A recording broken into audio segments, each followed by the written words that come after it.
Don't forget to like the video, share your thoughts in the comments, and subscribe to stay updated with our latest. The late summer evening draped my quaint countryside home in a soft amber glow, the sun dipping low on the horizon, casting long shadows across the rolling fields that stretched beyond my porch. I stood in the dining room, adjusting the final touches on the table, my fingers trembling slightly with a nervous excitement I couldn't quite place. At 38, I, Clara Bennett, had always prided myself on creating moments of warmth for my family, and tonight was no exception. My husband, Nathan, had invited his best friend, Ryan, over for dinner, a tradition we'd kept alive since their university days. I'd spent the afternoon perfecting every detail. The table was adorned with a crisp cream tablecloth, a vase of wildflowers glowing in the flickering light of beeswax candles, and the rich aroma of garlic roasted lamb and thyme wafted from the kitchen, wrapping the house in a comforting embrace.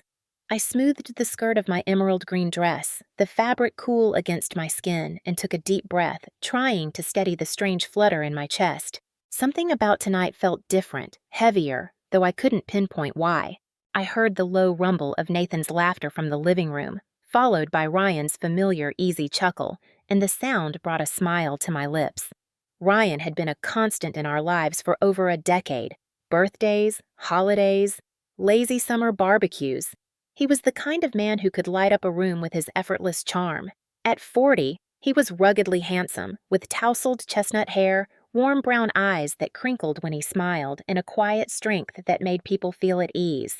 But as I caught a glimpse of him through the doorway, I noticed something new in his demeanor, a subtle tension in his shoulders, a flicker of hesitation in his gaze that I'd never seen before. I brushed the thought aside, chalking it up to my imagination, and called out, "Dinner's ready, you two!" They ambled into the dining room, Nathan's arm slung casually around Ryan's shoulder, their camaraderie a comforting sight. Nathan, at 39, was the steady anchor of my life, tall, with sandy blonde hair and a boyish grin that still made my heart skip after 15 years of marriage. "Clara, you've outdone yourself," he said, his voice warm as he pulled out a chair for me, his hand brushing my back in a familiar, grounding gesture. I smiled, but my eyes darted to Ryan, who was watching me with an intensity that sent a shiver down my spine. He quickly looked away, clearing his throat as he took his seat across from me. The conversation flowed effortlessly at first, the way it always did with the three of us. Nathan poured the wine, a deep ruby red Merlot that shimmered in the candlelight, and we raised our glasses in a toast. "To friendship," Nathan said, his grin wide. "To the best nights and the best fights," Ryan added, his voice light but with an edge I couldn't quite place. I laughed, the sound a little too bright, and clinked my glass against theirs, the crystal chiming softly in the warm air. We reminisced about their university days, tales of late-night study sessions, pranks gone wrong, and the time Ryan accidentally set off the fire alarm in their dorm. I'd heard the stories 100 times, but they still made me laugh, the familiarity a balm to the strange unease that lingered in my chest. But as the evening wore on, between the second glass of wine and the first bite of the lemon tart I'd baked for dessert, I noticed Ryan's demeanor shift. His fingers traced the rim of his glass in slow, deliberate circles, his eyes flickering between me and Nathan as if he were wrestling with something heavy. The laughter faded, replaced by a charged silence that made the air feel thick, oppressive. My stomach knotted, a cold dread creeping up my spine as I watched him. "I need to tell you both something," Ryan said suddenly, his voice low, almost a whisper, but it cut through the stillness like a blade.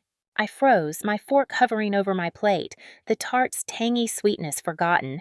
Nathan, oblivious to the shift, leaned back in his chair, raising a curious eyebrow. "Come on, Ryan, don't get all serious on us now," he teased, a playful smirk tugging at his lips. But Ryan wasn't smiling. His fingers tapped against the table, a nervous rhythm, and then he exhaled sharply, his gaze locking onto mine with an intensity that made my breath catch. "This is about you, Clara," he said, his voice trembling slightly, each word heavy with meaning. My stomach plummeted, a cold sweat prickling at the back of my neck. "Me?" I repeated, my voice barely audible, my fingers tightening around the stem of my wine glass as I tried to keep my composure. Nathan's smirk faded, his brow furrowing as he glanced between us. Ryan nodded, his eyes darting to Nathan for a fleeting moment before returning to me, raw and unguarded. I should have said this years ago, but I never found the right moment. And now, I don't think I can keep quiet anymore. Nathan let out a short, disbelieving laugh, shaking his head. Ryan, what the hell are you talking about? He asked, his tone light but laced with an edge of unease. Ryan swallowed hard, his Adam's apple bobbing, and leaned forward, his voice dropping to a whisper that sent a chill through me. I've been in love with Clara for years. The words hit me like a tidal wave, stealing the air from my lungs. The room seemed to tilt, the soft glow of the candles blurring as my heartbeat thundered in my ears. Nathan froze, his glass halfway to his lips, his expression a mix of shock and disbelief. I felt my hands tremble, the wine glass slipping from my fingers and landing on the table with a soft clink, a few drops spilling onto the cream tablecloth like bloodstains. The ticking of the old grandfather clock in the corner suddenly felt deafening, each second stretching into an eternity as Ryan's confession hung in the air, an undeniable truth that shattered the warmth of the evening. Nathan was the first to react, his laugh sharp and hollow, devoid of humor. All right, Ryan, you've had too much wine, he said, shaking his head as if he could dismiss the words with a wave of his hand. Let's not— I'm serious, Ryan interrupted, his voice firm, cutting through Nathan's denial like a knife. I'm not saying this to cause trouble. I've buried it for years, for the sake of our friendship, for the sake of your marriage, but I can't pretend anymore. His eyes were locked on mine, raw and vulnerable, and I felt a dizzying mix of emotions crash over me. Shock, confusion, and a strange, unplaceable ache deep in my chest. My mind raced, replaying a decade of memories in a frantic blur. Ryan had always been there, bringing me flowers for my birthday, helping Nathan fix the porch swing last summer, his warm laughter filling our home during countless gatherings. He'd always been kind, thoughtful, but I'd never once suspected this. How could I have missed it? How could he have hidden something so monumental for so long? My hands shook as I set my glass down, my voice trembling as I forced myself to speak. Ryan, I don't know what to say, I stammered, my throat tight, my words barely audible over the pounding of my heart. Nathan's jaw clenched, his chair scraping against the wooden floor as he stood abruptly, the sound jarring in the tense silence. This is insane, he muttered, his voice low and dangerous, his hands balling into fists at his sides. Why are you telling us this now? His eyes burned with a mix of anger and betrayal, his chest rising and falling with heavy breaths as he glared at Ryan. Ryan met his gaze, unflinching, though his voice trembled with emotion. Because I thought I could live with it, but I can't, he said, his words raw, stripped of pretense. He turned to me, his expression a mix of longing and regret that made my stomach twist. Clara, I don't expect anything from you. I know you love Nathan. I would never try to come between you two, but I needed to tell you the truth, at least once in my life. I felt Nathan's eyes on me, sharp and searching, waiting for my reaction, but I was paralyzed, my mind a whirlwind of conflicting emotions. Part of me wanted to laugh it off, to pretend it never happened, to cling to the normalcy we'd had just moments ago. But another part of me, a part I didn't want to acknowledge, felt a flicker of something I couldn't name, a deep, unspoken tension that made my chest ache. I swallowed hard, forcing myself to find my voice, though it trembled with every word.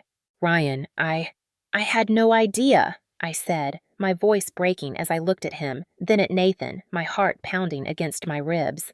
I don't know what to say. Ryan nodded as if he'd expected my response, his shoulders slumping as he exhaled slowly. I'm sorry, he said softly, his voice thick with regret. I just couldn't keep it in anymore. He looked down at his hands, his fingers twisting together, the weight of his confession settling over him like a storm cloud. Nathan's fists clenched tighter, his breathing ragged as he took a step toward Ryan.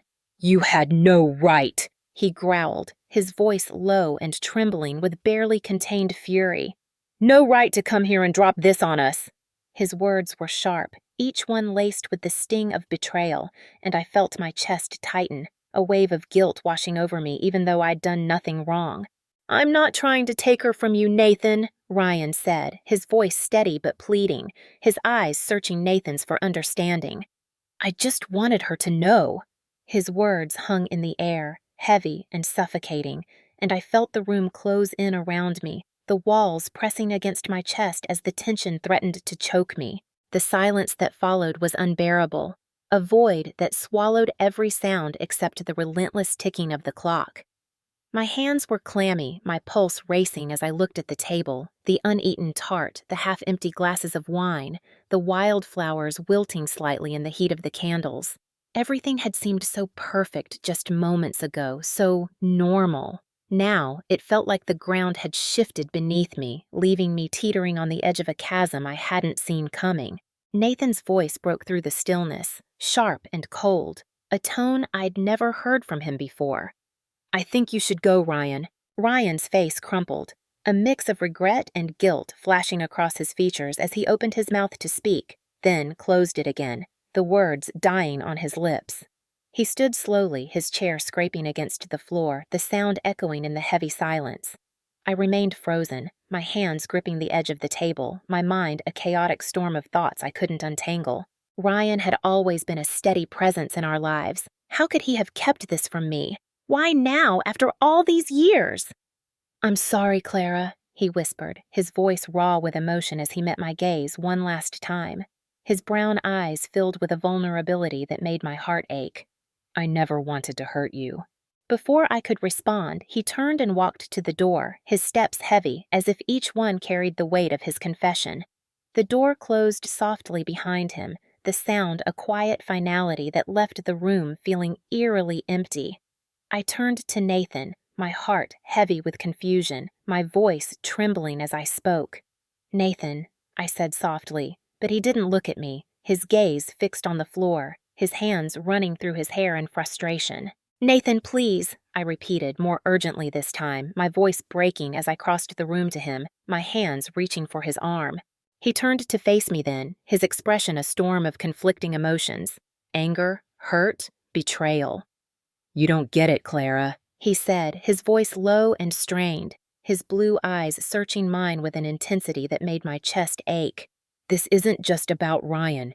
This is about trust, about everything we've built." His words hit me like a punch, the accusation in his tone stinging more than I could bear. I shook my head, my throat tight with unshed tears, my hands trembling as I gripped his arm. "I never asked him for this, Nathan," I said, my voice rising with desperation. "I didn't know. I swear I didn't know." My words felt hollow, inadequate, as if they couldn't bridge the chasm that had opened between us. "I don't care if you didn't know," he snapped, his voice rising, his hands clenching into fists at his sides. "The fact is, he's been holding on to this for years, and now he's dropped it on us like a damn grenade, and you're telling me it doesn't matter." His anger was a living thing, crackling in the air between us, and I felt a sharp pang of betrayal. Not from Ryan, but from Nathan, for doubting me after all we'd been through. "I didn't say it didn't matter," I said, my voice steadying despite the tears burning in my eyes, my hands falling to my sides as I took a step back. "I said it's not about us. It's about him, his feelings. I can't change what he feels, but that doesn't mean I feel the same way." My words were a plea, a desperate attempt to make him see that I hadn't betrayed him, that my heart still belonged to him. Nathan's face softened, but only slightly, his shoulders slumping as he ran a hand over his face, his anger giving way to a deeper hurt. "You're not seeing it, Clara," he said, his voice quieter now, but no less heavy. "This changes everything. How can I trust him again? How can I trust you?" The question hung in the air, a dagger to my heart, and I felt the sting of tears spill down my cheeks, hot and unrelenting. The words cut deeper than I cared to admit, a sharp reminder of the fragility of trust, even in a marriage as strong as ours. I had been loyal to Nathan for 15 years, through every challenge, every storm, and yet now it felt like everything was being questioned. Ryan walked toward the door, his steps slow and heavy, as if each one weighed him down. I wanted to stop him, to demand answers, to understand why he'd chosen this moment to unravel our lives, but the words wouldn't come. The door clicked shut behind him, leaving Nathan and me alone in the suffocating silence. "You didn't tell me, Clara," Nathan said after a long moment, his voice soft but laced with hurt. His eyes distant as he stared out the window, the soft glow of the streetlights casting shadows across his face. "You didn't tell me how you felt about him." My heart sank, a cold dread settling in my chest as I shook my head, my voice trembling with emotion. "I didn't feel anything, Nathan. Not like that," I said, my words fragile, uncertain, as if I were trying to convince both him and myself. But the truth was, I didn't know what I felt. Not anymore. Ryan's confession had stirred something in me, a flicker of doubt I hadn't known existed, and it terrified me. Nathan studied me carefully, his expression unreadable, before letting out a deep sigh, his shoulders slumping in defeat. "Maybe I just need some time to process all of this," he murmured, running a hand over his face, his voice heavy with exhaustion. "I don't know what to think right now." "I understand," I whispered, my voice barely audible, my hands twisting together in a nervous knot as I fought to hold back the tears. "I need time too." The words felt like a lifeline, a way to hold on to the fragile hope that we could find our way back to each other, even after this. He nodded, his eyes distant, before turning away and walking to the window, the soft glow of the streetlights illuminating the lines of tension in his face. I felt a chasm opening between us, a rift I didn't know how to bridge, as if something inside him had shifted, and perhaps something inside me too. For the rest of the night, we barely spoke, Nathan retreating into the silence of his thoughts while I sat at the table, my mind a whirlwind of confusion and emotions. The dinner that had begun with laughter and warmth now felt like a distant memory, the connection we'd shared replaced by a heavy, unspoken tension that left me breathless. The days that followed were a haze of quiet unease, the air in our home thick with the weight of Ryan's confession. Nathan and I moved around each other like ghosts, our conversations stilted, our words careful, as if we were walking on a tightrope, afraid to fall.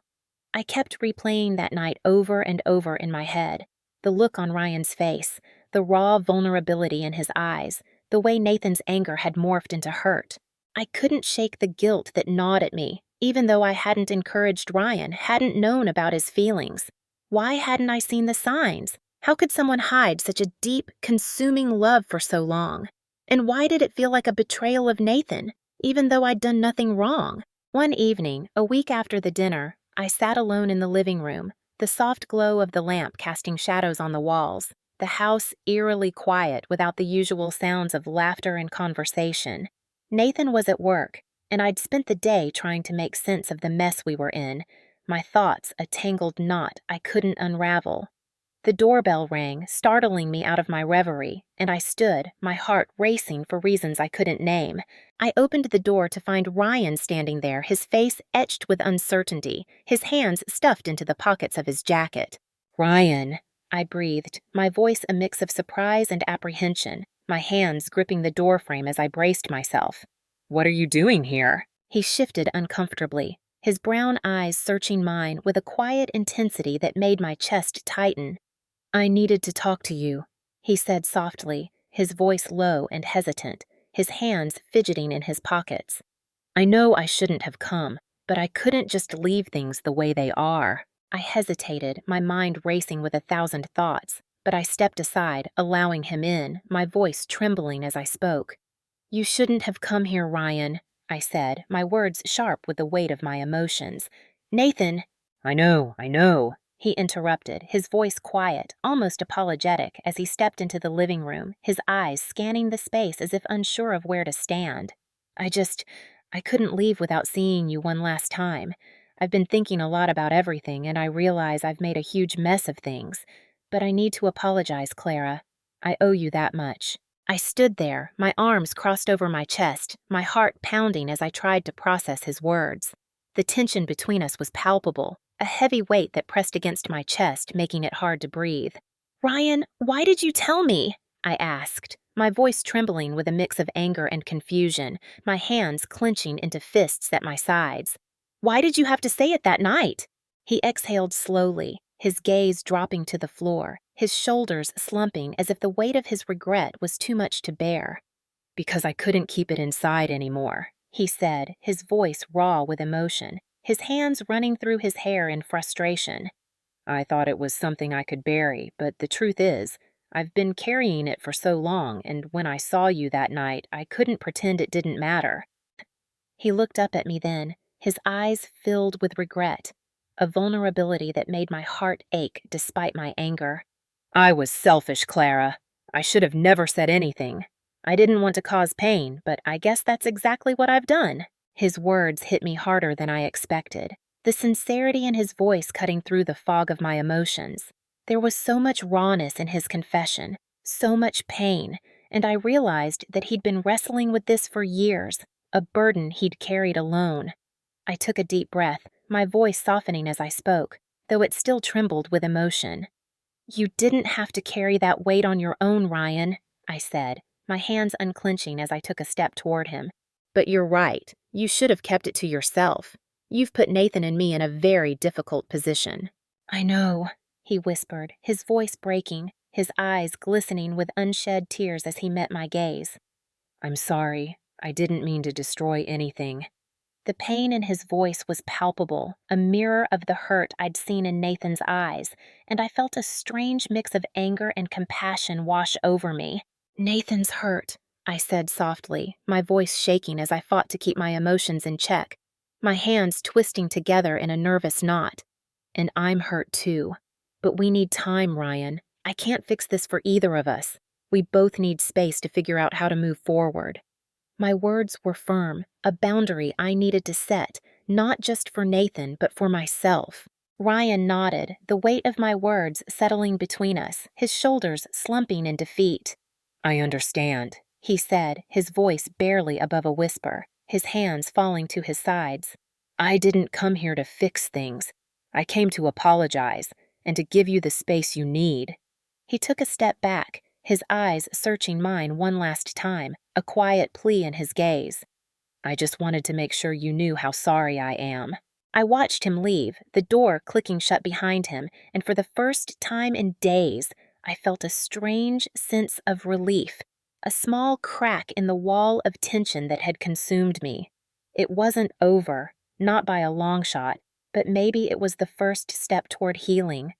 Later that evening, Nathan came home, his face drawn with exhaustion, his shoulders slumped as he stepped into the living room.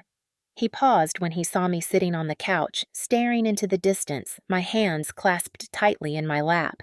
He didn't ask about Ryan. He didn't need to. The unspoken words between us were enough.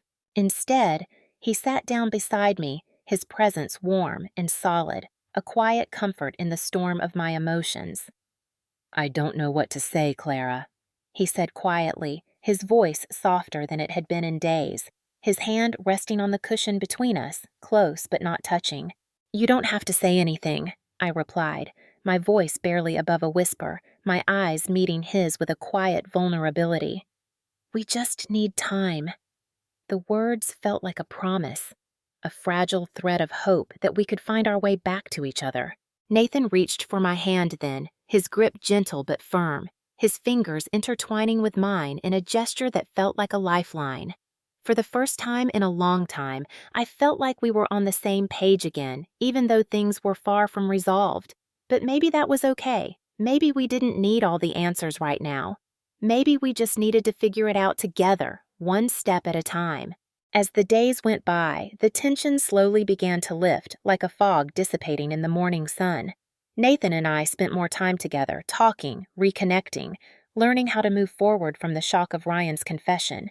We were still healing, still finding our way, but there was hope now, a small, fragile hope that we could overcome this. And maybe, just maybe, the truth had set us on a new path, one that would lead us to a deeper understanding of each other, of trust, and of what it truly meant to love.